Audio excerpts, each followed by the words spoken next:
은혜 받으신 하나님 말씀은 구약성경 시편 88편 1절로 2절 말씀입니다. 우리 한 목소리로 같이 읽겠습니다. 시작. 여호와 내 구원의 하나님이여, 내가 주야로 주 앞에서 부르짖었사오니 나의 기도가 주 앞에 이르게 하시며 나의 부르짖음에 주의 귀를 기울여 주소서. 아멘. 좀 전에 말씀드렸던 것처럼 표제가 고라 자손의 시라고 하면서 좀 길어요. 그렇죠? 고라 자손의 찬송시, 곧 에스라인 헤만의 마스길, 인도자를 따라 마할란느 안노세 맞춘 노래, 이렇게 돼 있어요. 좀 여러 가지가 섞여져 있는 거예요. 이것만 가지고도 몇 문단으로 이제 설명을 드릴 수가 있는데, 이건 표제가 그렇다는 거예요. 이 표제를 잘 이해를 해야 이 시가 어떠한 분위기인지 알 수 있는 거죠. 그래서 그것까지는 다 설명을 하진 않겠지만, 고라 자손의 찬송시 대신에 고라 자손은 어떤 자손인가는 우리가 분명히 알아야 됩니다. 고라 자손은 레위 족속입니다.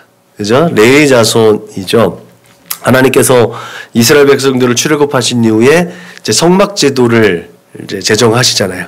성막제도를 제정하시면서 구별하신 족속이 있죠. 구별하신 지파, 그들이 어떤 지파예요? 네? 레위 지파잖아요. 레위 지파가 어떻게 해서 구별되셨어요? 원래는 야곱에 의해서 저주받은 지파였잖아요. 근데 금송아지 사건을 통해서 여호와 열심, 그죠? 하나님 편에 서서 자기의 동족, 자기의 형제, 자기의 이제 아주 가까운 사람들을 하나님께 대적을 했기 때문에 자기 스스로 그런 것들을 제거하는 그 일에 자원했던 사람들이 레위 지파예요. 그래서 그들이 특별하게 구별되어졌죠. 그래서 이들이 구별되어져서 한 일이 뭐예요? 제사장과 함께 하나님의 성막에서 하나님의 기물들을 같이 이제 그곳에서 봉사하는 일을 하게 된 거예요. 그래서 레위 자손들은 성막에서 제사장들을 도와서 일을 하다 보니까 전쟁에도 나가지 않아요.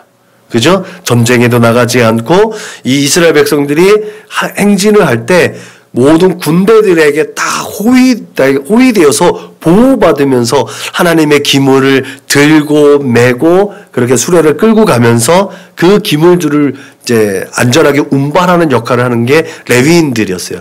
그 중에서 오늘 고핫 자손들은 이 레위 제사장들이 하나님 앞에 제사를 드리고 또 이제 이동을 할 때 그 기물들을 이제 잘 정돈을 하잖아요. 잘 정돈하고 포장을 하면 그것을 이제 잘 가지고 포장한 것을 말하자면 익스프레스예요. 잘 운반하는 역할을 했던 게 고핫 자손이에요. 그러니까 무라리 자손이라든지 게르손 자손들은 수레를 줘가지고 수레의 큰 것들을 이제 싣고선 그것을 운반하는 역할을 했다는데, 고핫은 조금 이 게르손이나 무라리보다도 조금 더 차원 높은, 조금 더 성별되어졌다고 보면 되죠. 성전에서 하나님께 예배드리는 기물들, 그 기물들을, 그 포장된 기물들을 옮기는 역할을 했던 게 고핫 자손이라는 말이죠. 그렇게 감사함으로 그렇게 그 직무를 잘 감당했는데, 왜 오늘날에도 보면 우리가 흔히 말해서 남의 떡이 더 맛있어 보이고 남의 떡이 더 커 보이는 것처럼, 고핫 자손은 무라리 자손보다도 게르손 자손보다도 더 고귀한 일을 하고 있는 거예요. 그리고 다른 어떤 지파보다도 레위 자손은 하나님 앞에 가치 있는 그런 고귀한 일을 하고 있는 거잖아요. 그런데 고핫 자손의 고라라는 사람이 제사장들이 하는 일을 시샘한 거죠. 나도 저게 하고 싶다는 거죠. 그게 르우벤 지파와 고라와 다단과 아비람이 이제 르우벤 지파와 이 고핫 자손인 고라와 함께 지도자급에 있는 것들을 침범하고 거기를 더 넘어서고 싶은 욕심이 있었던 거예요. 오늘날에 보면 아까 얘기했던 것처럼 그렇게 자신보다 조금 나아 보이는 사람들을 이제 조금 이렇게 정복하고 자기보다 자기를 밟고서 그 자리를 찬탈하려고 하는 사람들 많죠. 그 사람들의 기본적인 기조에 뭐가 있어요? 시기와 질투와 욕심 이런 것들이 그 안에 있는 거죠. 질서가 없는 거예요. 뭐든지 정복해서 내가 1등이 되고 싶고 내가 모든 사람들에게 인정받고 싶은 마음이 그 안에 있는 거예요. 그 마음의 정서가 이 고라와 다단과 아비람이라는 이 레위 지파에 속한 이 고라와 루벤 지파에 속했던 다단과 아비람이라는 사람들이 같이 연합해서 모세와 아론을 대적한 사건이 있는 거죠. 거기에서 이제 고라 자손이 결국은 하나님의 심판을 받게 되잖아요. 이걸로 인해서 엄청 많은 사람들이 죽임을 당합니다. 땅이 갈라져서 그 사람이 있는 사람들이 다 땅에 묻히는 사건이 성경에 기록되어져 있죠. 그 불에 의해서 이 장로들이 다 태워지는 것들이 그 다음에 기사가 또 나오죠. 그 고라 그 단역에 동참했던 그래서 죽은 사람이 성경에 14,000 몇백 명이 있다고 그러는 거예요. 그 수많은 사람들이 그 분란에 의해서 희생당했습니다. 그 엄청난 사건을 일으켰던 장본인이 바로 고라라는 인물인 거죠. 오늘 고라 자손이 그 고라 자손의 찬송시 이 에스라인의 헤만이라는 사람은 그런 조상을 가지고 있었던 이 사람이었던 거예요. 그런데 이 고라 자손은 성전에서 봉사하려고 하는데 그 자기가 이 성전에서 봉사하는 것이 얼마나 귀한 일인지 이 사람은 아는 거예요. 어떻게 알았어요? 이게 결국은 그 조상들이 질서를 지키지 못하고 치샘하고 질투하고 이랬을 때 그런 조상을 두었던 이 고라 자손이라는 이 에스라인 헤만이라는 사람이 겸손하게 자기의 직무를 온전히 수행하고 있는 시인 거예요. 그 자리에서. 근데 이 사람이 이제 뒷부분에 설교 뒷부분에 얘기했지만 지금 엄청나게 비참해져 있는 상황인 거예요. 그 비참해 우리가 있잖아요. 우리가 좋을 때는요. 뒤에 것을 생각하지 않잖아요. 과거를 생각하지 않아요. 근데 힘들고 어렵고 내가 뭔가를 할 수 없을 때 과거를 보게 되잖아요. 아, 내가 이랬었는데 저랬었는데 아, 내가 그때만큼만 됐더라면. 지금 고라의 이 88편이 그런 느낌을 주는 시예요. 그래서 이제 그 조상들까지 다 회상할 수 있는 시인 거죠. 그 심정으로 오늘 1절에 있는 말씀 보십시오. 여호와 내 구원의 하나님이여 내가 주야로 주 앞에서 부르짖었사오니 나의 기도가 주 앞에 이르게 하시며 나의 부르짖음에 주의 귀를 기울여 주소서. 이렇게 기도할 수 있는 상황이 어떤 상황이겠어요? 네? 밤낮 주를 위하여 기도한다고 해요. 철야 기도하는 거잖아요. 금식 기도하잖아요. 작정 기도하는 거예요. 작정 기도하고 철야 기도하고 금식 기도하면 우린 대체적으로 언제 해요? 내가 감당할 수 없는 여러 가지 문제에 둘러싸여 있을 때 그렇게 작정하고 금식하고 따로 시간을 들여서 기도하는 거 아닙니까? 지금 이 시인이 지금 상황이 그런 거예요. 그 상황에서 지금 기도하고 있는 거예요. 그러면서 뭐라고 기도해요? 내 기도가 주 앞에 이르게. 하나님 내 기도를 외면하지 마세요. 내 기도를 들어주세요. 라고 얘기하고 있는 거 아니에요. 이런 기본적인 정보를 가지고 우리 오늘 고라 자손의 기도문을 보면 우리가 공감할 수 있는 부분들이 많이 있습니다.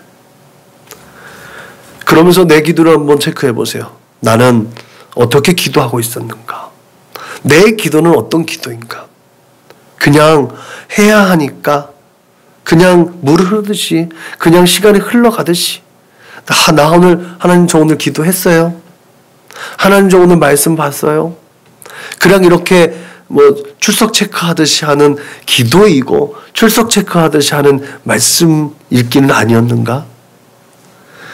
과연 내 기도가 하나님 앞에 이루어지고 내 기도에 하나님께서 귀 기울여 주시는가?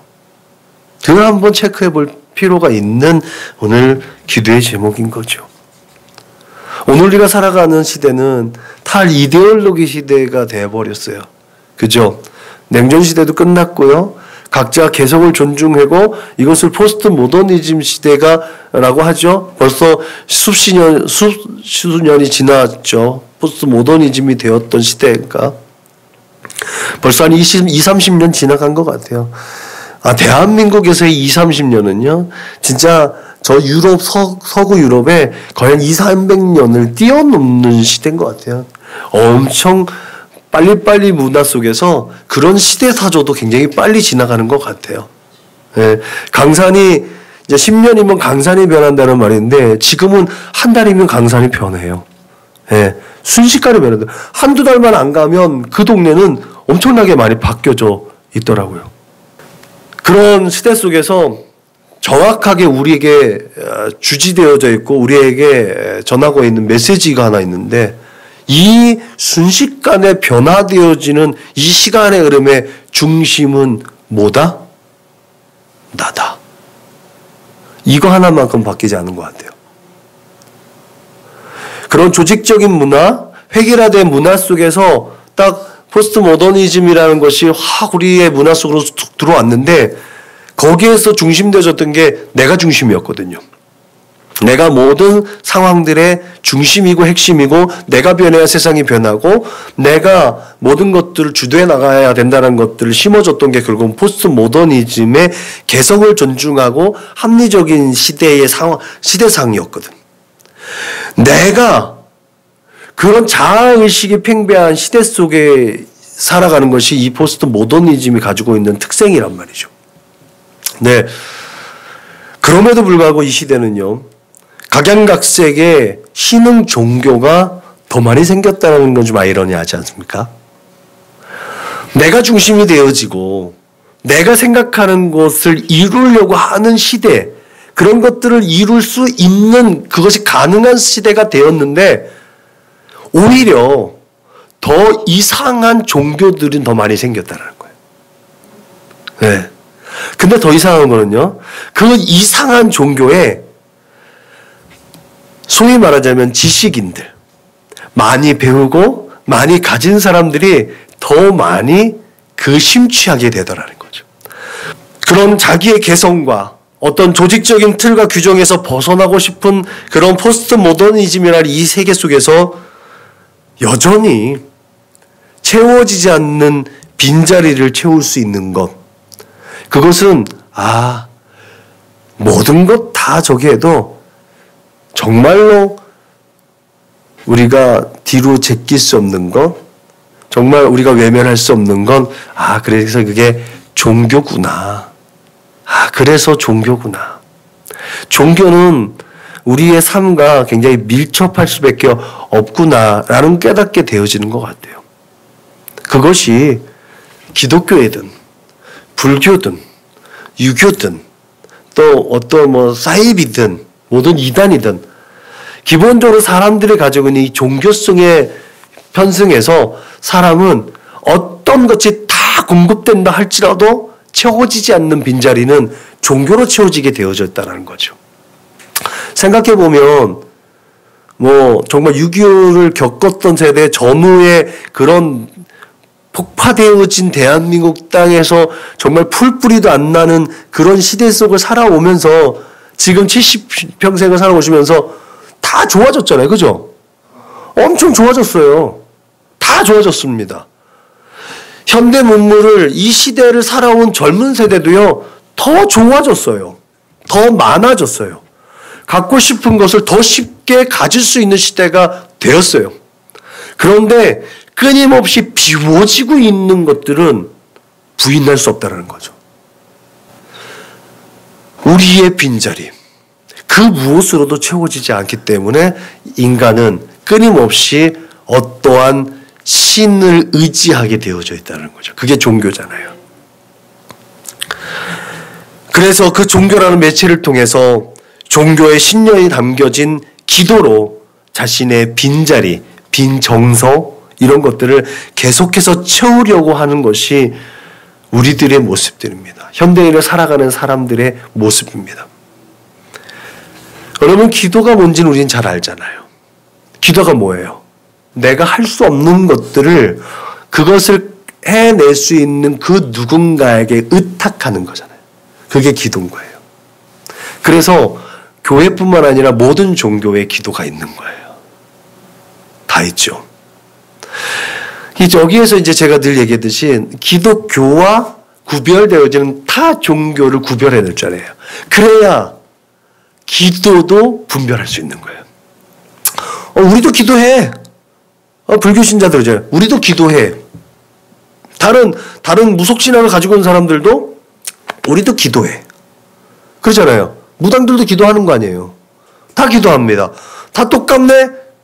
라고 말할 수 없다는 거죠. 기독교의 교회는 기도와 다른 타 종교의 기도가 어떻게 다르냐는 거예요. 그게 기본적으로 구원론에 입각하였다는 거죠. 불교는 어떤 종교예요? 깨달음의 종교예요. 자기가 깨달아서 자기가 결국은 부처가 되는 거 아니에요? 네. 늘 얘기했듯이 그 고집멸도, 고성제와 집성제와 멸성제와 도성제가 있다고 그랬죠. 사람이 늘 끊임없이 고통 중에 고난 중에 있는데 왜 고난이 오고 고통이 오고 아픔이 오느냐?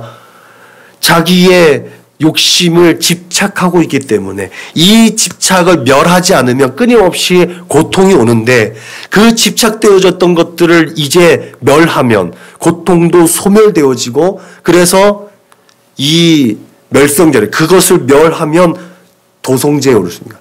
열반에 오를 수 있다는 거예요. 이게 불교가 말하고 있는 사성제잖아요. 고집멸도. 사성제란 말이죠. 이 도성제로 올라가기 위해서 이 멸성제에 이 멸하기 위할 수 있는 사람이 살아가는 삶의 방법이 8정도라고 그랬죠. 이게 불교의 교리인 거예요. 바르게 생각하는 거, 이거 정사. 바르게 걸어가는 거 정정진. 바르게 보는 거 정견. 바르게 말하는 거 정언. 그리고 바른 마음을 품는 거 정정심 등 8개의 바른 것들이 있어야 집착하지 않고 그래서 고통이 없이 그 모든 것들을 멸해서 도성제, 부처가 될 수 있다는 게 불교의 교리거든요. 그래서 자기를 끊임없이 수양하는 거예요. 불교의 기도는요, 자기를 수양하기 위한 도구입니다. 유교는요, 유교는 학문이잖아요. 예의이고 윤리잖아요. 근데 우리나라에서는 유교가 종교의 범주 안에 들어갑니다. 왜 그런지 아세요? 우리나라 종교라고 규정되어져 있는 게요. 이런 이제 경전, 우리가 성경이라고 하는 유교 노모라든지 사서삼경은 이제 유교의 경전이잖아요. 경전과 그 사람들이 이제 사람들, 그것을 따르는 무리들, 그리고 그 사람들이 모일 수 있는 공간, 이제 향교라고 하는 그 공간이 있으면 그럼 종교로 인정이 돼요. 교회는 당연하잖아요. 성경이 있고 성도들이 있고 또 우리가 교회가 있으니까 종교로 이제 규정이 되어져 있는 거죠. 그래서 이제 이 종교라고 구분되어져 있는데 기독교와 다른 종교가 다른 건 기독교는 나 스스로 구원을 얻을 수 없다. 다른 종교는 내가 득도하면 부처가 될 수 있고 내가 그 가르침을 이해해서 정말 성인 군자가 될 수 있다. 이게 유교와 불교가 가지고 있는 이제 가르침이거든요. 기독교에는 나 스스로 구원을 얻을 수가 없다. 그래서 우리의 구원자 예수 그리스도가 필요하고 예수 그리스도의 이름으로 기도할 때 하나님께서 들으시고 우리의 삶의 소원과 소망과 희망과 그런 만족을 주시는 분이다. 이게 바로 기독교인 거예요. 그래서 기독교와 타 종교의 기도의 본질적인 차이가 있다는 사실을 기억하시길 주님의 이름으로 부탁을 드립니다. 그래서 그 기도가 뭔지를 분명하게 알아야 우리가 하나님 앞에 기도할 때 분명하게 기도할 수 있는 거예요. 오늘 시인이 본문에서도 보면 주 앞에 이르게 하는 것이 기도입니다. 하나님 앞에 상달시키는 것이 기도예요. 내가 알고 있는 것만 읊조린다고 해서 이게 기도가 아니라는 거예요. 그죠? 그리고 주님께서 내 기도에 귀 기울일 수 있도록 하는 것이 기도라고 정의하고 있다는 거예요. 그러니까 우리의 기도가 이 기준에 맞춰서 나는 어떻게 기도하고 있는가를 체크할 수 있어야 된다는 거죠. 내 기도가 과연 하나님 앞에 드려지는 기도인가? 하나님께서 귀 기울여서 들으시는 기도인가? 아니면 내 신세 한탄하고 내가 속풀이 하려고 하는 그냥 소리내는 것만 되느냐? 내가 나를 만족시키고 내가 이 안에 있는 것들을 폭발시켜서 카타르시스 한다라면 불교의 그 불공과 연불과 뭐가 차이가 있자는 거예요. 그래서 기독교의 기도는 본질적으로 구별되어져 있어야 되는 거죠. 그게 바로 내가 어떤 의식으로 기도하고 해야 하느냐라는 거예요. 그 기도자와 하나님, 그 기도를 들으시는 분, 응답자의 관계가 온전하게 짝을 이루어야 된다는 거예요. 그래서 여기에서 서로 사랑해야 된다는 것이 또 하나가 성립이 되어지는 줄로 믿으시길 바랍니다. 하나님과 내가 소통되어지고 하나님과 내가 서로 사랑하고 연결되어져야 하는 것이 기도의 첫 번째 원칙입니다. 그게 바로 소통인 거죠. 여러분, 그래서 기도는 일방통행이 아닙니다. 일방통행이 돼서도 안 됩니다. 우리의 의지를 관철시키려고 하는 도구가 돼서도 안 된다는 거죠. 그렇게 소통이라는 것은 서로가 서로를 이해하고 신뢰할 때 가능한 것이기 때문에 하나님이 내 기도를 들으실 수 있는 나의 삶의 모습, 그리고 내가 또한 내 기도가 하나님 앞에 드려진다는 확실한 믿음이 있어야 이루어지는 것이 바로 기도라는 거예요. 이렇게 말하면 기독교는 정말 힘들고 어려운 종교예요. 네. 뭔가 충족이 되어져야만 되는 것처럼 여겨진다는 거죠. 그런데 중요한 것은요, 예수님께서 어떻게 오셨어요? 임마누엘로 오셨다 그랬죠. 하나님이 우리와 함께 하신다. 하나님은 언제나 어느 곳에서나 우리의 기도에, 우리의 신음소리까지도, 우리의 마음의 묵상까지도 들으실 준비가 되어 있다는 사실을 기억하시길 바랍니다. 이게 확실하게 믿어져야 되는 거예요. 그 믿음으로 하나님 앞에 내가 기도할 때 하나님께서 내 기도에 귀 기울여 주시는구나 라는 확실한 소망이 있을 때, 믿음이 있을 때 우리의 입술이 열려지는 줄로 믿으시길 주님의 이름으로 부탁을 드립니다. 그렇게 하나님께 우리가 기도한다고 할 때, 우리가 사랑하는 사람들과 기도할 때, 우리가 지금 제가 설교할 때도 반응을 살피면서 말씀을 전해드리고 있잖아요. 원고가 있지만 원고에 있는 그대로가 아니라 반응을 보면서 그때그때 주시는 하나님의 지혜로운 말씀으로 공급하고 있는 거잖아요. 이게 소통이거든요. 원고에 있는 것만 읽어만 드리면 그냥 인터넷으로 예배 드리죠. 이 오프라인에서 예배가 아무 소용이 없는 거거든요. 이게 소통이에요. 아이 컨택트라고 그래요. 눈이 마주치고 우리의 호흡이 마주치는 것. 이게 소통이잖아요. 하나님과의 기도가 이래야 되는 거예요.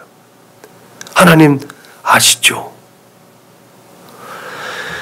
그렇게 반응을 살피고 그 반응을 기다려서 하나님께서 내 기도를 연락하셨는지, 나는 하나님이 원하시는 기도를 했는지, 내가 지금 겪고 있는 이 상황과 형편이 어디로부터 왔는지, 나의 정욕 때문에 고난 중에 있는 것인지, 아니면 하나님께서 더 큰 은혜와 복을 주시려고 나를 테스트하기 위해서 연단의 과정으로 있는지, 이게 하나님과의 온전한 소통 가운데서 내가 깨달아져야지만 기도의 방향이 정해지는 거 아니겠습니까? 그래서 기도할 때 하나님의 음성을 들을 수 있는 거 아니겠습니까? 그래서 내가 드린 지금 기도가 하나님의 뜻에 맞는지 안 맞는지 매 순간순간 체크해야 되는 이유가 여기 있다는 거죠. 하나님께서 독생자이신 예수를 우리를 위해서 이 땅에 보내주신 것도 결국은 그렇게 가로막혀져 있던 하나님과의 소통을 위한 예수님의 성육신 사건 아니었나요? 우리가 아직 죄인 되었을 때에 그리스도께서 우리를 위하여 죽으심으로 하나님께서 우리에게 대한 자기의 사랑을 확증하셨다라고 말씀하셨습니다. 한 사람이 순종하지 아니함으로 말미암아 많은 사람이 죄 있는 것처럼 한 사람이 순종하심으로 말미암아 많은 사람이 의인 되었다라고 하는 이 고백도 우리가 하나님 앞에 담대하게 기도할 수 있는 근거가 되는 줄로 믿으시길 바랍니다. 여러분, 기도는 그렇게 내 의지가 관철되는 것이 아닌 것이라는 것을 확실하게 깨달은 줄로 믿으시길 바랍니다. 오늘 표제에 아까 말씀드렸듯이 마할란느 안노시라고 얘기하고, 이 표제의 고라의 찬송시라고 하면서 영장으로 마스기를 인도자를 따라 마할란느 안노시에 맞춘 노래라고 되어 있단 말이죠. 중요한 건 이 마할란느 안노시라는 뜻이 뭐냐는 거예요.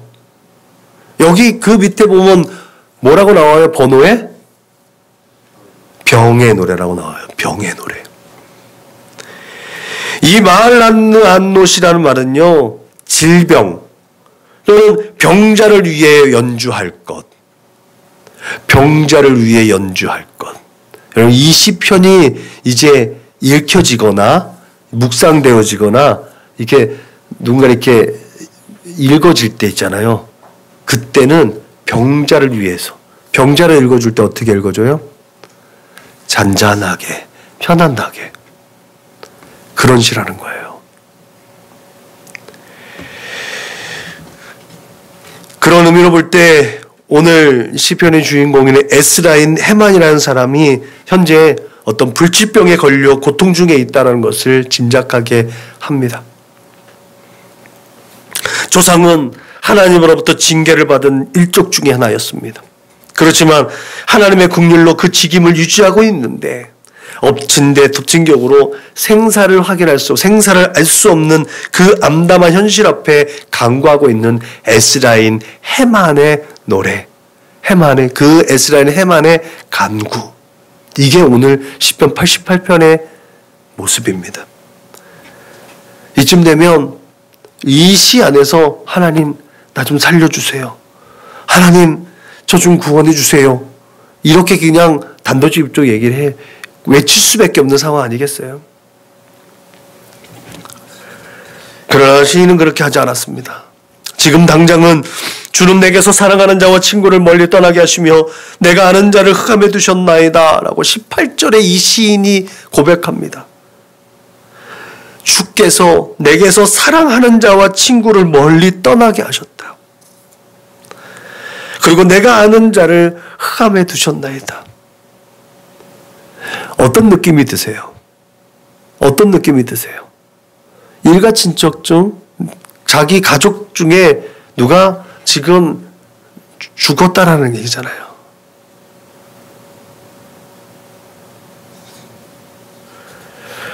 그런 인간적인 시각에서 절망적인 상황을 이 시인은 지금 고백하고 있습니다. 여러분, 이 시인이 지금도 여전히 소망이 끊어진 것 같은 그런 상황 속에서, 그런 절망과 고통 속에서 끝까지 하나님을 신뢰하고 구원에 대한 확실한 믿음으로 간구하고 있는 이 모습을 우리가 깊이 깨닫고 본받아야 될 줄로 믿으시길 바랍니다. 이 시인의 고백처럼 기도는 그렇게 내가 가지고 있는 것들을 그 하나님 앞에 상달시키고 관철시키는 게 기도가 아니라는 것을 오늘 시인을 통해서 분명히 알 수 있습니다. 하나님을 하나님으로 인정하고 그 하나님이 어떤 신분가를 분명히 깨닫고 나의 모든 상황을 그분께 맞춰드리는 게 기도라는 거예요. 여러분에게도 분명 기도의 제목들이 많이 있을 줄로 믿습니다. 목사님들이 그래요. 기도의 제목이 많으면 많을수록 더 좋지요. 왜 기도의 제목이 많으면 많을수록 좋을까요? 기도의 제목이 많다는 건 뭐죠? 문제가 많다는 거잖아요. 그 문제가 많다는 건 힘들고 어려운 건데 왜 기도 제목이 많으면 많을수록 좋을까요? 기도 제목이 많으면 많을수록 하나님께 무릎 꿇을 수 있는 시간이 더 많아지는 거예요. 그 시간은 하나님과 소통하는 시간이라니까요. 하나님과 가까이 하면 가까울수록 유익한 것이 우리의 모습이에요. 우리의 인생인 줄로 믿으시길 바랍니다. 그렇기 때문에 기도의 제목이 많으면 많을수록 결과적으로 우리에겐 더 유익한 줄로 믿으시길 바랍니다. 여러분에게 누구에게 말할 수 없는 여러분들만의 고통과 근심거리가 분명히 있을 겁니다. 그럼에도 불구하고 여러분의 필요를 하시고 때를 따라 도우시는 하나님 앞에 여러분들의 모든 것들을 내려놓을 수 있기를 주님의 이름으로 부탁을 드립니다. 여러분들의 삶이 요술처럼 마술처럼 순식간에 바뀌어지진 않을 겁니다. 그러나 시간이 지나고 뒤돌아보면 하나님께서 우리가 알지 못하는 상황 가운데 우리들의 모든 상황과 여건에 맞게 우리가 기도한 것을 응답해 주셨다는 사실을 경험하게 되는 줄로 믿으시길 바랍니다. 그렇기 때문에 나의 나된 것은 오직 하나님의 은혜로 되어졌다는 것이 우리의 입술로 매일매일 매순간 고백하게 되는 줄로 믿으시기 바랍니다. 때로는 우리가 미처 생각하지도 못해서 알지도 못했던 그 문제들까지도 하나님께서 미리 해결해 주신 것들도 많이 있어요. 그래서 저절로 감사가 나올 수 있게 하는 것도 많이 있습니다. 그렇게 여러분의 삶의 모습 가운데서 믿음으로 구한 모든 것을 다 받은 줄로 믿으시는 주의 거룩한 백성들 되시기를 주님의 이름으로 부탁을 드립니다. 그렇게 믿음으로 구하고 구한 것은 다 받은 줄로 믿는 여러분들의 기도가 주 앞에 이르게 될 것이고 주님의 귀를 기울이게 하는 기도의 제목들이 되임을 믿으시길 주님의 이름으로 축복합니다. 결론적으로 우리가 하나님께 기도할 수 있는 이유와 근거를 분명히 알고 있어야 할 줄로 믿습니다. 어떻게 하나님께서 정하신 질서를 훼손하고 하나님께서 세우신 권위에 도전했다가 그렇게 죽임을 당한 반역자의 후손이 여전히 주의 성전에서 예배할 수 있고 그 예배를 도울 수 있는 헌신자가 될 수 있었을까? 여러분, 오늘의 찬송시를 하나님께 그렇게 아뢰 수 있고 그렇게 고백할 수 있을까? 그 직임을 유지하고 수행할 수 있었을까? 우리의 기본적인 사고를 보면 그 폐역 무도한 사람들은 그냥 이스라엘 백성 안에 그냥 숨어서 살아야 되는 사람들 아닌가? 그러나 하나님은 그렇게 하지 않으셨다는 거예요. 너희들 조상들이 그렇게 내게 반역하고 범죄했을지라도 그 조상들의 일은 내가 잊어버렸다는 거예요. 너희 자손들에게, 너희 지파에게, 너희 조상들에게 맡겨준 그 직임을 너희가 그대로 수행하라는 거예요. 우리가 아무리 범죄하고 우리가 아무리 쓰러지고 넘어지고 자빠지고 엎어진다 할지라도 우리가 하나님 예수 그리스도의 거룩하신 보혈로 말미암아 하나님의 자녀가 된 것이 바뀌어지지 않는다는 거예요. 우리에게 맡겨진 화목하는 직분이 퇴색되어지지 않는다는 거예요. 누구에게 넘겨지지 않는다는 거예요. 그게 우리가 기도할 수 있는 이유입니다. 여전히 예수는 우리의 중보자이시고 여전히 예수는 우리의 그리스도이심을 믿으시길 주님의 이름으로 부탁을 드립니다. 그 예수 그리스도를 믿음으로 그 예수 그리스도의 이름으로 하나님 앞에 나아갈 때에 하나님은 나의 아버지가 되시고 나의 기도의 응답자가 되시고 나의 삶을 인도하시고 복 내려주실 분이라는 사실을 믿으시길 주님의 이름으로 부탁을 드립니다. 그 하나님께서 내가 너희를 번성케 하고 번성케 하시겠다고 말씀하셨고 우리의 삶을 그렇게 이끌어 가시는 줄로 믿으시길 주님의 이름으로 축원합니다. 그렇게 영접하는 자 곧 그 이름을 믿는 자들에게는 하나님의 자녀가 되는 권세를 주셨으니 이는 혈통으로나 육정으로나 사람의 뜻으로 나지 아니하고 오직 하나님께로부터 난 자들이라는 말씀, 이 말씀이 늘 기억나고 이 말씀 우리 마음 가운데 새겨져서 하나님 앞에 기도하고 간구하고 눈물로 씨를 뿌릴 때마다 하나님께서 여러분들의 기도에 귀 기울여 주시고 여러분들의 기도에 응답해 주실 것을 믿으시길 주님의 이름으로 축원합니다. 그렇게 우리가 세상에서 그 가치를 따질 수 없는 예수 그리스도의 보혈이라는 그 귀하고 값진 대가로 지금 이 자리에 또 하나님께서 보내신 그 삶의 자리에 세워져 있다라는 높은 프라이드를 가지시기를 주님의 이름으로 축원합니다. 기도하겠습니다. 하나님 감사합니다. 우리의 기도가 주 거룩하신 보좌 앞에 이르기를 원합니다. 하나님 그렇게 우리가 하나님의 형상과 모양을 회복된 존재로 하나님과 함께 소통하며 하나님의 거룩하신 뜻을 이루어 드리기를 원합니다. 하나님 함께하여 주시고 하나님의 선하신 뜻을 이루어갈 수 있도록 하늘의 지혜와 은혜를 더하여 주옵소서. 우리가 부지 중에 하나님 마음으로 고백하는 그 모든 것까지도 하나님께서 다 들으시고 우리의 삶의 자리 가운데 응답하게 하실 줄로 믿사오니 그 응답된 기쁨과 감사함으로 또 하나님의 거룩한 직임을 하나님께서 맡겨주신 그 직임을 감당해낼 수 있도록 주님 축복하여 주옵소서. 감사하며 걸어가신 예수님의 이름으로 기도드렸습니다.